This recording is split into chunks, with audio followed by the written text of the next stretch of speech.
Fort Saint-Jean, c'est le MUSEM. Puisque le MUSEM, c'est un dispositif qui comprend 3 bâtiments en réalité. Un bâtiment des collections, le J4 que j'ai réalisé avec Rudy Ricciotti, et le Fort Saint-Jean qu'on a également réalisé ensemble, les deux reliés par cette fameuse passerelle. Le Fort Saint-Jean, il a une histoire. Et le Fort Saint-Jean, il a une histoire qui est l'histoire de la fondation de cette ville. Le fort, au départ, c'est un palais. Ça reste un palais jusqu'au moment où Louis XIV débarque. Il est assez mal accueilli, le roi Soleil, dans cette ville. Et il demande à Clerville, puis Vauban, de mettre ce palais à distance de la ville. C'est comme ça que Vauban crée cette tranchée. Il transforme le palais en fortification. Il tourne les canons vers la mer, mais aussi vers la ville, pour signifier de manière très claire aux Marseillais que, certes, c'était un port qui devait protéger des invasions venues de la mer, mais c'était aussi un fort qui était là pour tenir la ville en respect. Ce fort Saint-Jean reste fort jusqu'à la Deuxième Guerre mondiale. Ensuite, il devient la direction de la recherche archéologique sous-marine. Et puis, finalement, le fort devient un musée. Se pose alors la question et doit-on le relier à la ville?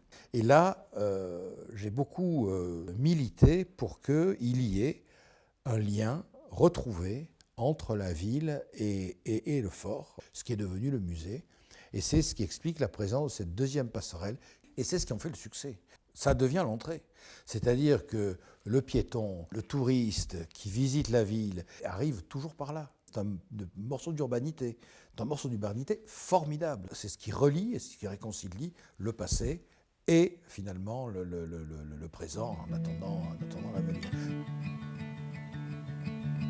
On a fait en sorte, par un travail extrêmement précis, de permettre aux gens d'avoir une promenade axiale qui va de lieu en lieu, mais aussi par l'ensemble du chemin de ronde, une promenade périmétrique. On voit que depuis la tour du Fanal, l'horizon sur lequel Marseille s'est construite. Donc on comprend là que tout est venu par la mer. Et tout ce vieux carrefour qu'est Marseille vit grâce à elle. Cette brèche dans la courtine du fort, elle est consécutive à une explosion de munitions pendant la Deuxième Guerre mondiale. Tout a explosé, tout est parti en fumée, tout le bâti qui existait là a volé en éclats. La question s'est posée, est-ce qu'on reconstruit la courtine ou pas? Et on a finalement opté pour la conserver telle qu'elle était. L'histoire d'un bâtiment, c'est aussi l'histoire de ses accidents. On a gardé la brèche. On voit le bronze qui va devenir vert. Aujourd'hui, il est dans une couleur qui est une couleur marron foncé. Il est passé par des épisodes beaucoup plus clairs et bientôt il sera vert. Donc on aura cette espèce de cotte de maille verte qu'on verra très bien depuis le plan d'eau. La géométrie d'ensemble du fort a été parfaitement respectée, ainsi que sa géométrie intérieure.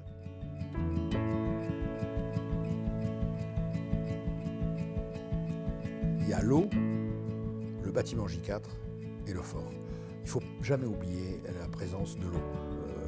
On a rendu le fort à la mer et on a rendu le J4 à la mer.